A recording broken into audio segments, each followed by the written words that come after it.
د طالبانو یو پلاوی نن کابل ته راځي. تمه ده چې د طالبانو یو پلاوی د لومړي ځل لپاره کابل ته ولاړ شي.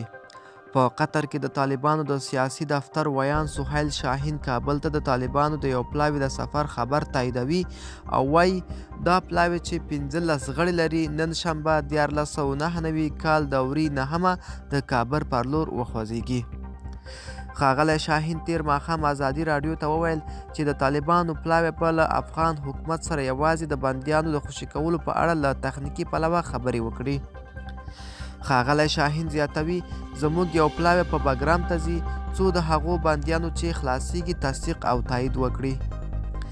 اسلامي امارات یو 15 کسیزه پلاوی ټاکلی چې نن شنبه به د سره صلیب د نړیوالې کمیټې په مرسته د کابل پر لور روان شي. د دې پلاوی د دندې تخنیکي او د بندیانو خلاصون دی دا په هیڅ صورت کې بین الافغاني مذاکرات نه دي.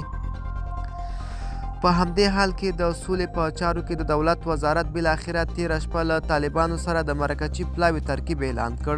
دا پلاوی 21 غړي لري او د ملي امنیت پخوانی رئیس معصوم ستانکزی مشر دی.